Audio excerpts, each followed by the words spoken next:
Hello and welcome to food and fun with family. ಇವತ್ತು pancakes ಮಾಡೋದು ಹೇಗೆ ಅಂತ ನೋಡೋಣ ಬನ್ನಿ. ಪ್ಯಾನ್ಕೇಕ್ಸ್ ಮಾಡೋಕ್ಕೆ ಮೊದಲಿಗೆ ಓಟ್ಸ್ನ ಫೈನಾಗಿ ಪೌಡರ್ ಮಾಡ್ಕೋಬೇಕು. ಈ ಓಟ್ಸ್ ಪ್ಯಾನ್ಕೇಕ್ ಒಂದು ಈಸಿ ಬ್ರೇಕ್ಫಾಸ್ಟ್ ರೆಸಿಪಿ. ಇನ್ಸ್ಟೆಂಟಾಗಿ ಇದನ್ನು ಪ್ರಿಪೇರ್ ಮಾಡಿ 15 ಮಿನಿಟ್ಸ್ಗೆಲ್ಲ ಫ್ಲಫಿ ಆ್ಯಂಡ್ ಡೆಲಿಷಿಯಸ್ ಪ್ಯಾನ್ಕೇಕ್ಸ್ ರೆಡಿ ಇರುತ್ತೆ.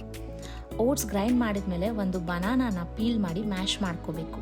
ಕೈಯಲ್ಲಿ ಮ್ಯಾಶ್ ಮಾಡಬೇಕಂತ ಏನಿಲ್ಲ, ನೀವು ಮಿಕ್ಸಿನಲ್ಲಿ ಓಟ್ಸ್ ಜೊತೆಗೇ ಎಲ್ಲ ಇಂಗ್ರೀಡಿಯೆಂಟ್ಸ್ನ ಹಾಕಿ ಗ್ರೈಂಡ್ ಮಾಡ್ಕೋಬೋದು. ನಾವು ಇಲ್ಲಿ ಒಂದು ಮೊಟ್ಟೆನ ಆ್ಯಡ್ ಮಾಡ್ತಾ ಇದ್ದೀವಿ. ಮೊಟ್ಟೆ ತಿನ್ನಲ್ಲ ಅನ್ನೋರು ಸ್ಕಿಪ್ ಮಾಡ್ಕೋಬೋದು.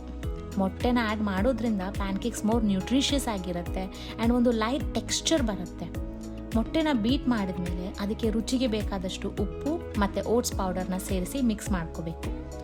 ಓಟ್ಸ್ ಮಿಕ್ಸ್ ಮಾಡಿದ್ಮೇಲೆ ಬ್ಯಾಟರ್ನ ತುಂಬ ಬೀಟ್ ಮಾಡಬಾರ್ದು. ಹೀಗೆ ಮಾಡೋದ್ರಿಂದ ಪ್ಯಾನ್ಕೇಕ್ಸ್ ಹಾರ್ಡ್ ಆ್ಯಂಡ್ ರಬ್ಬರಿ ಟೆಕ್ಸ್ಚರೇ ಆಗುತ್ತೆ.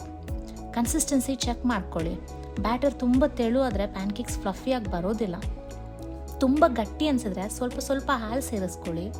ಪರ್ಫೆಕ್ಟ್ ಕನ್ಸಿಸ್ಟೆನ್ಸಿ ಬಂದಮೇಲೆ ಪ್ಯಾನನ್ನು ಬಿಸಿಗೆ ಇಟ್ಕೊಂಡು ಅಟ್ ಎ ಟೈಮ್ ಒಂದು 3 ಟೇಬಲ್ ಸ್ಪೂನ್ ಆಗೋಷ್ಟು ಬ್ಯಾಟರ್ನ ಪೋರ್ ಮಾಡಿ.